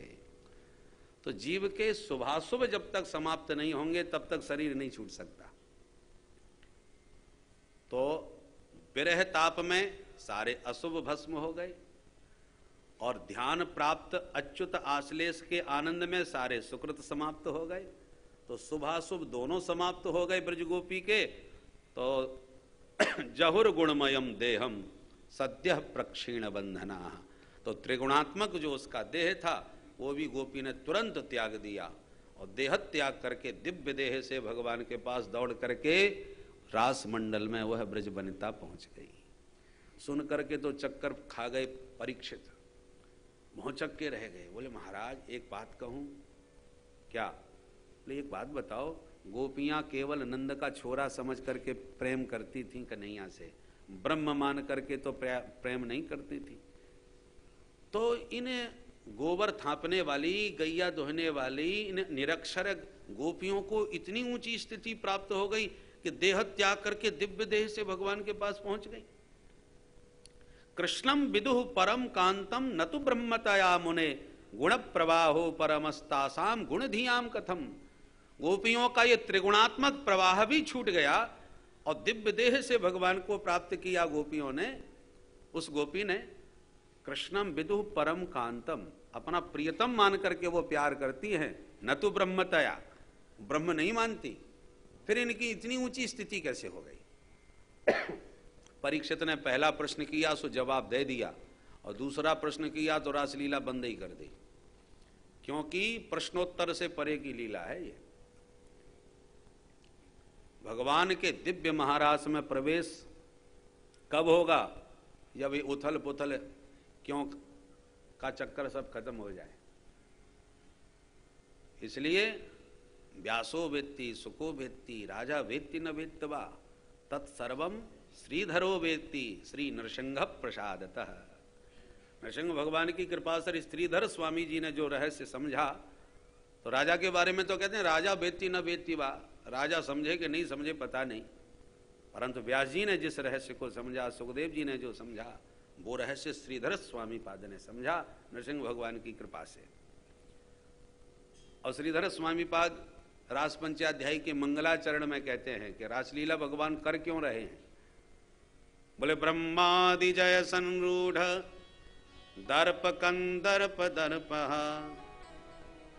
जयति श्रीपतिर्गोपी रास मंडल मंडन। बोले ब्रह्मादिक देवताओं पर विजय पाकर के कंदर्प को बहुत दर्प हो गया था, कामदेव को बड़ा अभिमान हो गया था। मैंने ब्रह्मा जी को सरस्वती जी के पीछे दौड़ा दिया, भोले बाबा शंकर को मोहिनी भगवान के पीछे भगा दिया, नारद जी को सुंदर से बंदर बनवा दिया। संसार में कौन है जिसे मैंने नहीं नचा दिया? तो बड़ा अहंकार हो गया।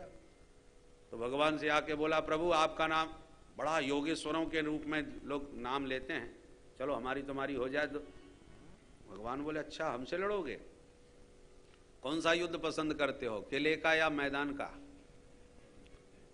कामदेव बोला किले के युद्ध बहुत किए हैं, मैदान में लड़ने वाला कोई मिलता ही नहीं।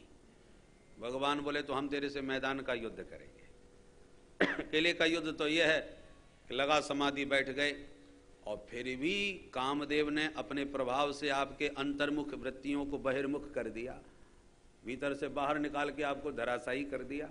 तो किले में से निकाल करके राजा पर जीतना कठिन काम है, पर फिर भी कामदेव ने सबको जीता। मैदान का युद्ध बोले जिसमें हम कोई समाधि नहीं लगाएंगे, आमने सामने का युद्ध है। भगवान कहते हैं तुमने अभी समाधिस्थ संतों को विचलित किया है कामदेव, पर मैं योगेश्वरेश्वर कृष्ण अनंत ब्रज सुंदरियों के मध्य में विहार करूंगा, नृत्य गान करूंगा, और उस स्थिति में भी तुम मेरे चित्त को चंचल करके दिखाओ, मुझे पराजित करके दिखाओ। कामदेव ने कहा ये तो बहुत आसान काम है। तो फिर आ जाना शरद पूर्णिमा की रात में। आज वही कामदेव आया है और भगवान उसके साथ भी युद्ध कर रहे हैं। तो बंसी बजा के भगवान ने आज सब गोपियों को भी बुला लिया, कामदेव को भी बुला लिया, दिखाओ अपना प्रभाव। तो सभी गोपियां आई, भगवान ने सबका स्वागत किया। स्वागतम वो महाभागा प्रियं किं करे वाणिवः ब्रजस्यानामयं कश्चित् ब्रूतागमन कारणम। स्वागत किया, गोपियां गदगद हो गई। पर जैसे प्रभु ने प्रश्न किया ब्रूतागमन कारणम, आने का कारण भी तो बताओ, कैसे आना हुआ, सोई गोपियां उदास हो गई। ये तो वही बात भाई कि पंडित जी नौता है आपको निमंत्रण, भोजन के ताई अवश्य आ जाइयो, ठीक घड़ी से 12 बजे। ठीक है आ जाएंगे। पंडित जी ने पंडितानी से कह दी भोजन मत बनाइयो, आज हमारो निमंत्रण आ गयो। ठीक है महाराज, अब आपको निमंत्रण है तो मैं तो अपने चना कुछ भी चबा लूंगी, नहीं बनाती आज भोजन ही नहीं बनाती। अब जो घड़ी में 12 बजे पंडित जी पहुंच गए, देखे तो किवाड़ लगे, कुंदी खटखटाई, तो देवी जी भीतर से बाहर आई। अरे आओ आओ पंडित जी महाराज, स्वागत है आपको, स्वागत है। और बताओ महाराज कैसे आनो भयो, अब बताओ क्या बीतेगी। वही हालत बिचारी गोपियों की हो गई। साल भर पहले चीरहरण के करते समय आज की तारीख पक्की हुई थी, शरद पूर्णिमा की रात में। आज शरद पूर्णिमा की रात आई तो बंसी बजा बजा करके नाम ले ले करके सब गोपियों को बुलाया। गोपियां सर्वस्व त्याग करके आई तो आने पर स्वागत भी कर रहे हैं, स्वागतम वो महाभागा। खुश हो गई गोपियां। और जैसी पूछा ब्रूतागमन कारणम, कैसे आना हुआ, तो एकदम खिन्न हो गई। ये क्या पूछ रहे? भाई बुलाने वाले को पता होना चाहिए क्यों बुलाया। आपने ही बुलाया और आप ही पूछ रहे हो कैसे आना हुआ। कुछ नहीं बोली। भगवान बोले समझ गया, आज शरद पूर्णिमा है, चांदनी देखने आई होगी। शरद पूर्णिमा में चांदनी बहुत अच्छी लगती है जंगल में, परंतु इतना ये भी ध्यान रखना, शेर भालू भी बहुत घूमते हैं जंगल में रात में, बहुत खतरनाक जंगल होता है। रजन्नेसा घोर रूपा घोर सत्व निसेविता। इसलिए अब बहुत देख ली चांदनी। दृष्टम वनम कुसुमितम राकेश कर रंजितम। चांदनी देख ली, चंद्रमा देख ली, अब जाओ अपने घर को। गोपियों ने सिर हिला के कहा चांदनी 10 बार देख ली, ये चांदनी देखने नहीं आई, फिर क्यों आई हो? अब समझा घर में पतिदेव से खटपट हो गई होगी, सो पति से झगड़ा करके भगे आई। बिल्कुल गलत बात। कितना भी महाभारत घर में हो जाए पर घर छोड़ के कभी नहीं भगना चाहिए।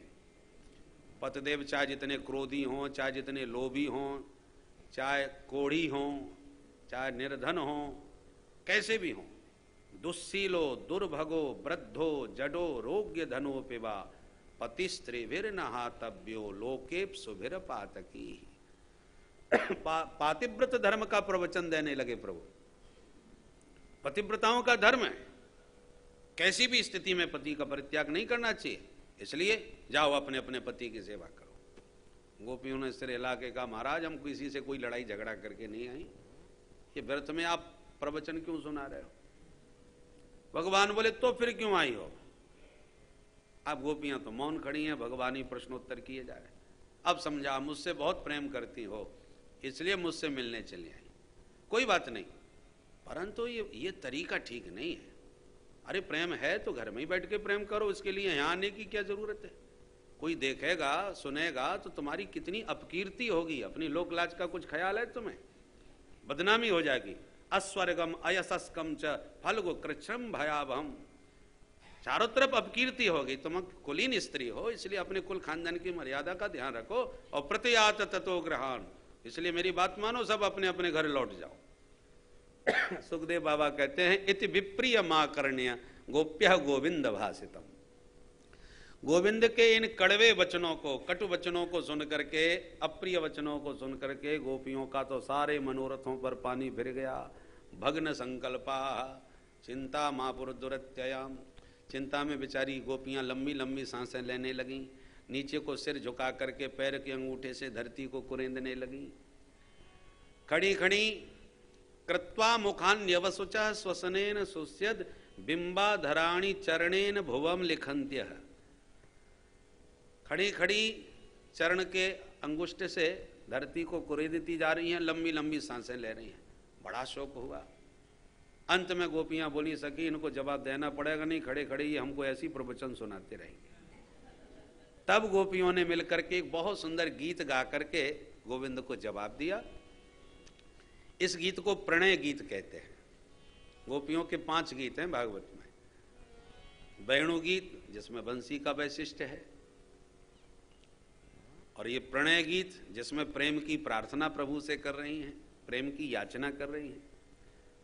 और गोविंद अंतर्हित हो गए तो फिर गोपी गीत विरह में गाया, और एक भ्रमर गीत जो भौरे के माध्यम से गाया, और एक युगल गीत।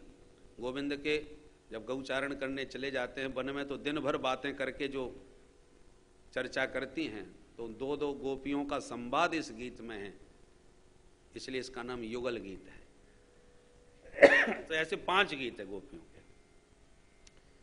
तो प्रेम की प्रार्थना करती हुई गोपियां कह रही हैं मैं वम विभोरहति भवान गदे तुम न संसम संत्यज्य सर्व विषयास्तव पादमूलम भक्ता भजस्व दुर्भग्रहमात्यजास्मान् देवो यथादि पुरुषो भजते मुमुक्षु मैवम। हे प्रभु ऐसा मत बोलो, आप तो बड़े मधुर हो। मधुराधिपते रखिलम मधुरम, आपका हर कार्य मधुर है, पर आज माधुर्य मूर्ति माधव के मुखमंडल से कड़वा करेला जैसा कटु वचन क्यों निकल रहा है? ये आज कड़वी कड़वी बातें क्यों कर रहे हो? मैं, एक गोपी कहती है मैं बम, चुप रहो, बहुत सुन लिया प्रवचन। गोपियों के कई भाव हैं ना, तो अपने अपने भाव से गोपियां अपनी अपनी बात कहती हैं। अरे आपके लिए संत्यज्य सर्व विषयां तब पादमूलम, संसार के समस्त विषय, संसार के समस्त संबंध सब कुछ त्याग करके आपके पास आई हैं और आप आकर के हमको प्रवचन सुनाने लगे। अरे हमको धर्म का प्रवचन सुनना होता तो किसी धर्माचार्य जी के पास जाती, तुम्हारे पास क्यों आती? तुम अहीर के छोरा, हम निरक्षर गंवार ग्वालिनी, ना तुम तो प्रवचन करने के अधिकारी, ना हम सुनने की अधिकारिणी, तो फिर काय को धर्म प्रवचन कर रहे हो? फिर भी स्त्रीणाम स्वधर्म इति धर्म विदात्वयोक्तम, स्त्रियों के धर्म आपने धर्म वेत्ता बन करके जो हमको समझाए, ये बताओ इस धर्म के आचरण का लाभ क्या है? इससे क्या मिलेगा? भगवान बोले धर्माचरण करने से भगवत तत्व की प्राप्ति होगी, आवागमन छूट जाएगा, परमात्मा की प्राप्ति होती है। गोपियां बोली तो हम जानती हैं कि आप ही परमात्मा हो, दूसरा कोई नहीं, और यदि हमने धर्म का आचरण न किया होता तो आप हमें कभी नहीं मिलने वाले थे। आपकी प्राप्ति ही सिद्ध करती है कि हमने भी धर्म का पालन किया है, इसलिए आज आप हमें प्राप्त हुए हो, और आपको पाने के बाद अब हम फिर धर्म आचरण करने के लिए वापस जाए। जब धर्म का लक्ष्य ही आपकी प्राप्ति है, तो जब लक्ष्य की प्राप्ति हो गई तो हम साधन करने अब क्यों जाएं, जब साध्य की प्राप्ति हो गई। ये तो वही वाली बात भाई कि कोई बेटा एमए पास हो गया, बाप के पास दौड़ा दौड़ा आया, पिताजी देखो एमए पास किया हूं, पूरे कॉलेज में टॉप, अब बताओ मैं क्या करूं। बाप प्रसन्न होकर के बोले बेटा अब लगे हाथ तू प्राइमरी पास और कर ले। ये क्या बात हुई? प्राइमरी तो कब की पास कर चुके, तभी तो हमने एमए पास किया है, अब वापस हम प्राइमरी पास करने क्यों जाएंगे? गोपियां बोली इसलिए बिना धर्म का आचरण किए हम यहां तक पहुंच ही नहीं सकती थी, जब आपको पा लिया, लक्ष्य को पा लिया, तो अब हम धर्माचरण के लिए वापस नहीं मुड़ने वाले। और यदि सचमुच आप चाहते हो कि हम चली जाएं, क्योंकि जब से आई हैं एक ही शब्द आपके मुंह से निकल रहा है, चली जाओ, लौट जाओ, भाग जाओ। हमारी शकल इतनी बुरी लगी आपको, हमारा आना इतना आपको अनुचित लगा, तो ठीक है हम लौट ही जाती हैं, क्योंकि जिसमें आप सुखी उसी में हम सुखी, तत् सुख सुखित्वम, प्रेम की तो परिभाषा ही यही है। जिसमें आप प्रसन्न, भगवान बोले तो कह तो रहा हूं लौट जाओ। गोपियों ने कहा लौटें कैसे, पैर तो हमारे चले ही नहीं रहे। भगवान बोले पैरों को क्या हो गया? गोपियां बोली एक बात बताओ, ये जितनी इंद्रियां शरीर में हैं, ये मन से ही प्रेरित होकर के काम करती हैं। कान कथा कब सुनेंगे? जब मन लगा के सुनेंगे। और मनीराम जी दुकान का हिसाब लगा रहे हैं, तो कान सुनते रहे, कथा पल्ले कुछ नहीं पड़ने वाला। इंद्रियां बिना मन के काम नहीं करती। और माधव आपने बंसी बजा के मन हमारा चुरा लिया, चित्त भी चुरा लिया अपनी चितवन से। तो चित्त और मन जब आपके पास है तो ये तन घर में कैसे जाए? इन पैरों को घर चलने की आज्ञा कौन देगा? इसलिए हमें यदि घर भेजना चाहते हो तो पहले हमारा मन, हमारा चित्त वापस करो। चित्तम सुखेन भवतापहृतम गृहेषु यन्निर्विशत्युत करावपि गृह्य कृत्ये पादौ पदम न चलतस्तव पादमूलात् याम कथम ब्रजमथो करवाम किं वा। चित्तम सुखेन भवता अपहृतम, बंसी बजा के बड़े प्यार से आपने हमारा चित्त चुरा लिया। अपहृतम चित्तम, और भगवान जिसका चित्त चुरा लेते हैं ना, दूसरे अर्थ में देखो, चित्तम सुखेन भव ताप हृतम, जिसका चित्त भगवान चुरा लें उसका भवताप हर लेते हैं। एक तो भवता अपहृतम, आपने हमारा चित्त चुरा लिया, और एक भवताप हृतम, आपने जब से चित्त चुराया है हमारा भवताप ही हर लिया है, माने हमारा संसार ही चुरा लिया है, भवताप सब समाप्त हो गया। अब तो भवताप मिट गया, पर आपका ताप हमको बहुत सताता है, आपका विरह ताप, आपके मिलन का ताप। वह ताप हमारा आपके मिलने से दूर होगा, घर जाने से दूर नहीं होगा। पादव पदम न चलता तब पादमूलात, इसलिए आपके चरण कमलों को छोड़ करके अब हमारे पैर घर की तरफ मुड़ने वाले नहीं हैं। भगवान बोले यदि पैर काम नहीं कर रहे हों तो मैं योग बल से तुम्हें घर घर पहुंचा दूंगा, फिर तो पधारोगी। गोपियां बोली करवाम किम्बा, इस शरीर को घर पहुंचा भी दिया तो घर जाके क्या करेंगी वो तो बताओ, क्योंकि बिना मन के तो घर का भी काम नहीं हो सकता ना। मन आप अपने पास रखो, तन को घर पहुंचा दो, तो ना तो हम घर की ना घाट की, हम तो कहीं की नहीं रही, क्योंकि बिना मन के घर का काम भी तो पूरा कोई नहीं हो सकता, कुछ करेंगी और कुछ होगा। इसलिए बिना मन दिए ये बात नहीं बनने वाली। भगवान बोले तो आखिर के तुम चाहती क्या हो, क्यों आई हो मेरे पास? अब गोपियां बेचारी सब मौन। प्रेम कोई कहने वाली वस्तु होती नहीं, मांगने वाली वस्तु भी नहीं। प्रेम हर क्रिया से अपने आप छलकता है, दृष्टि से, वाणी से, चितवन से, बैठने से, बोलने से, हर क्रिया में प्रेम छलकता है। प्रेमी को बताने की आवश्यकता नहीं पड़ती कि वो क्या चाहता है।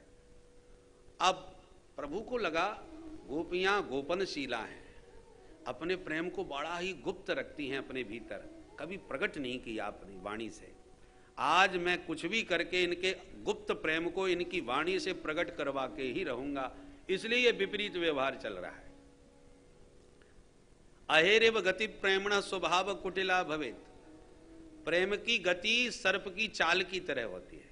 अहेरेव, सर्प की तरह, सर्प जैसे चलता है ना, इतना टेढ़ा मेढ़ा चलता है कि पल्ले नहीं पड़ता है किधर जाएगा, इधर जाएगा, इधर जाएगा कि सीधा जाएगा, इतना वक्र चाल होती है। ऐसी प्रेमी का व्यवहार भी बड़ा वक्र होता है। वो क्या कहना चाहता है समझना बड़ा कठिन है। उसकी स्वीकृति में ही निषेध है, निषेध में ही स्वीकृति है, उसके अपमान में ही सम्मान छुपा है, सम्मान में ही अपमान है, हर विपरीत व्यवहार है। अब तक भगवान सीधे चलते थे, गोपियां थोड़ी वक्र चलती थी। एक गोपी बड़ा सुंदर दिव्य श्रृंगार करके गोविंद की गली से निकली, इस भाव को मन में लिए कि मेरे रूप को देखकर कन्हैया आज मुझे निश्चित रूप से छेड़ेंगे। और गोपियां हृदय में यही चाहती हैं कि ये हमको छेड़े, अंतर्मन तो यही कहता है। तो और भगवान अंतर्यामी हैं, उसके अंतर्मन को जान गए। जैसी बनठन के गली से निकली तो गोविंद छेड़ने के लिए पहुंच गए और उसकी चुनरी पकड़ के एकदम मुस्कुरा के बोले कहां जा रही है। तो गोपी मन में तो बड़ी मुग्ध हुई, पर ऊपर से आंख तरेरने लगी। मुंचांचलम चंचल पश्य लोकम, ए चंचल छोड़ मेरा अंचल, नटकट कहीं का, बीच मार्ग में मेरी चुनरी पकड़ के खड़ा है, कोई देखेगा तो तेरा क्या बिगड़ेगा, मेरी तो बदनामी हो जाएगी। मुंचांचलम चंचल पश्य लोकम, बालोसी नालोकयसे कलंकम, तू बच्चा है, तुझे तो लोक कलंक का कुछ भान नहीं है, परंतु लोक में मेरी अपकीर्ति हो जाएगी, इसलिए मुंच छोड़। जब डांटने लगी, प्रवचन देने लगी, तो कन्हैया भी छोड़ के भाग गए। और जैसी कन्हैया छोड़ के भागे तो मुस्कुराती हुई क्या आवाज लगाती है, गोपाल गोपालन पंडितोसी भावम न जानासी विलासिनी नाम। अरे गोपाल, तुम गैया चराने में बड़ा होशियार है।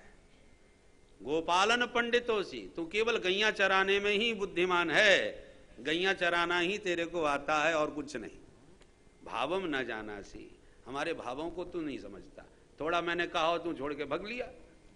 तो गोपी कहती कुछ है, चाहती कुछ है, तो उसके और भगवान सीधी सीधी सब व्यवहार करते हैं। तो भगवान को लगा ये हमेशा टेढ़ी मेढ़ी चलती हैं और मैं सीधा सीधा चलता हूं, आज ये सब गोपियां सीधी सीधी मेरे पास आई हैं, तो मैं भी थोड़ा टेढ़ा बन के देखता हूं। तो बंसी बजा के स्वयं बुलाया है, तो क्या इनको नहीं मालूम कि ये क्यों आई हैं? फिर भी क्यों पूछ रहे हैं ब्रूतागमन कारणम? तो जानबूझ के भगवान वक्र व्यवहार कर रहे हैं। और आज भगवान इसलिए चाह रहे हैं, कमर कस के खड़े हैं, कि इनको इनकी वाणी से इनका गुप्त प्रेम आज प्रकट करवा के ही रहूंगा। इसको कहते हैं चरसिया प्रेम। चरसिया प्रेम का मतलब पुराने जमाने में बिजली नहीं थी, तो खेतों में जो पानी सींचा जाता था, तो खेतों में कुएं होते थे, तो कुएं में एक चमड़े का इतना बड़ा एक पात्र बनाया जाता, उसको चरस बोलते हैं। उसको मोटी रस्सी से बांध करके कुएं में डाल दिया, बहुत सारा पानी एक साथ भर गया, बैलों से उसको बाहर निकलवा लिया। अब बैलों ने खींच करके उसे ऊपर तक ले आए। अब कुएं में लटका हुआ है इतना ढेर पानी का उस पात्र में, तो उसको निकाला कैसे जाए? यदि उसको ज्यादा आपने पकड़ने की कोशिश करी तो वो आप उसके लहरे में आप भी कुएं में गिर सकते हो। तो बुद्धिमान किसान क्या करता है, उसमें धक्का मारना चालू करता है, उसे हिलाता है जोर जोर से, क्योंकि जितनी जोर से उसमें धक्का मारोगे तुम उधर की तरफ, उतना ही लहराता हुआ वो आपकी तरफ आएगा। तो दो चार विपरीत जब धक्के मारे उल्टे, उधर की तरफ निकालना चाहते हैं अपनी तरफ, और धक्का दे रहे हैं उल्टी तरफ, तो जितना जोर का विपरीत धक्का मारोगे उतनी जोरदारी से वो आपकी तरफ आएगा। और जैसे वो बाहर आया, सोई उसे पकड़ करके तुरंत बाहर निकाल लेते हैं आराम से। यही प्रेम का व्यवहार है। आज कन्हैया जितने विपरीत हो रहे हैं, गोपियां उतनी अनुकूल हो रही हैं। और भगवान कहते हैं कैसे आना हुआ? गोपियां आपस में इशारे में बोली, सखी अब ये सुनना ही चाहते हैं तो चलो आज कह ही देती हैं। अब तक नहीं कहा, अब तक गोपनीय प्रेम हृदय में छुपा के रखा, पर भगवान ने आज ऐसी स्थिति पैदा कर दी कि गोपियों को कहने के लिए बाध्य कर दिया। तो गोपियों ने खुल करके कह भी दिया। क्या? सिंचांगनस्त्वदधरामृतपूरकेण हासावलोक कलगीतज हृच्छयाग्नि नो चेद वयं विरहजानुपयुक्त देहा ध्यानेन याम पदयो पदवीं सखेते। हे सखे, सिंचांगनस्त्वदधरामृतपूरकेण, हे अंग, हे सखे, अपनी अधर सुधा से हम समस्त ब्रज भामाओं को अब सिंचित कीजिए, अपनी अधर सुधा का हमें दान दीजिए।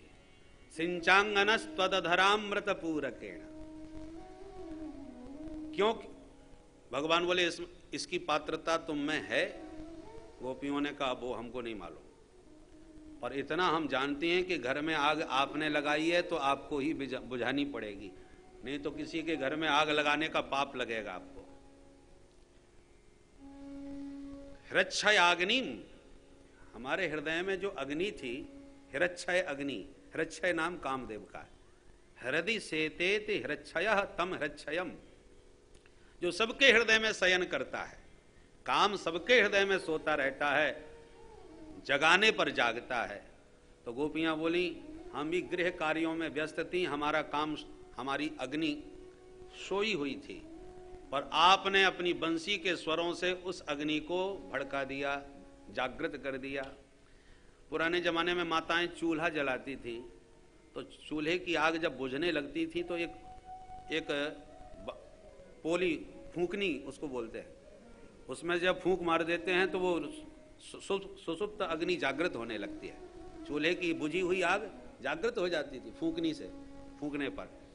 ऐसी हमारी भी आग शांत थी, पर आपने इस फूंकनी से ऐसी फूंक मारी कि हृच्छयाग्नि, हमारी हृच्छयाग्नि प्रबल हो गई। निशम्य गीतम तद अनंग वर्धनम, तो जो अनंग वर्धन आपने किया है, जो प्रेमाग्नि आपने प्रकट की है, अब उसका सिंचन करके उन्हें शांति भी तो करना पड़ेगा। सिंचांगनस्त्वदधरामृत पूरके, वो आपके अधरामृत से ही वो अग्नि सींचने पर शांत हो जाएगी।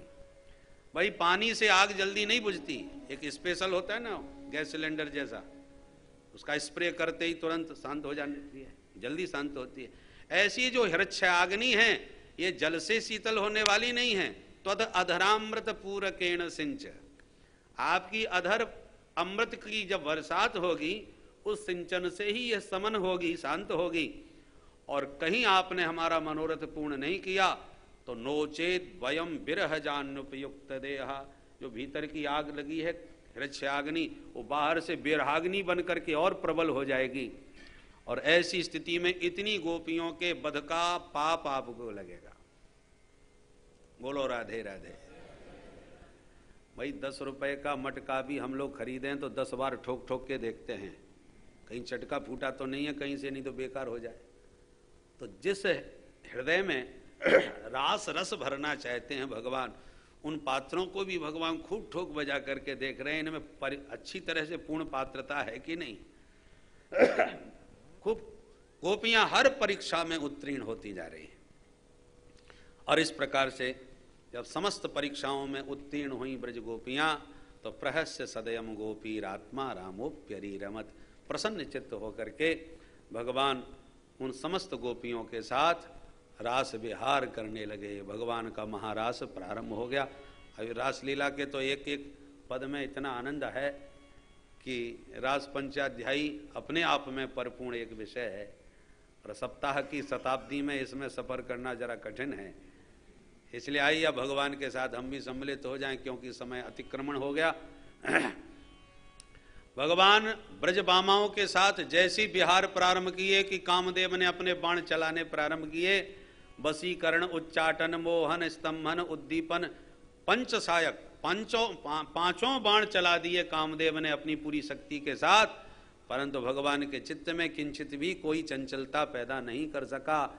भगवान खुल करके विहार कर रहे हैं। बाहु प्रसार पररंभ कराल कोरो निविस्तनाल वन नर्म नखाग्रपातई श्वेल्यावलोक हसतेर ब्रज सुंदरीणाम उत्तम भयन रतिपतिम रमयांजकार।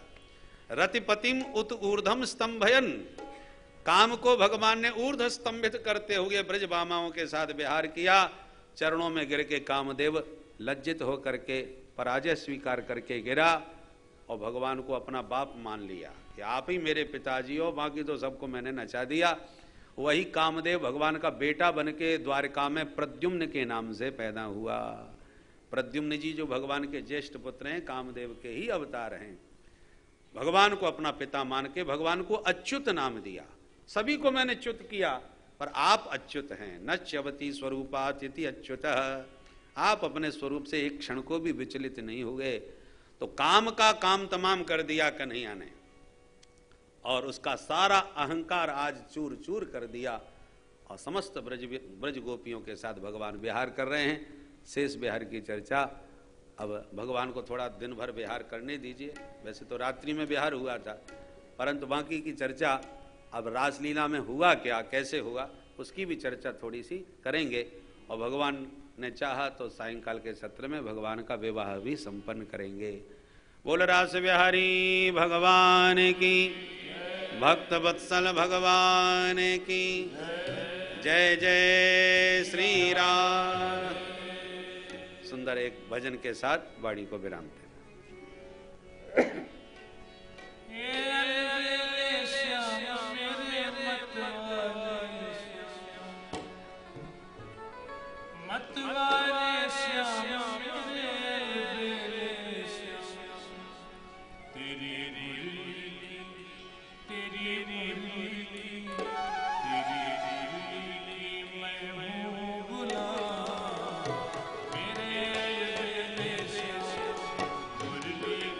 मैं हूँ गुलाम मेरे अलबेले श्याम, अलबेले श्याम मेरे मतवाले श्याम, मतवाले श्याम मेरे अलबेले श्याम। तेरी मुरली की मैं हूँ गुलाम मेरे अलबेले श्याम, मुरली की मैं हूँ गुलाम मेरे अलबेले श्याम।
ब्रज की गली में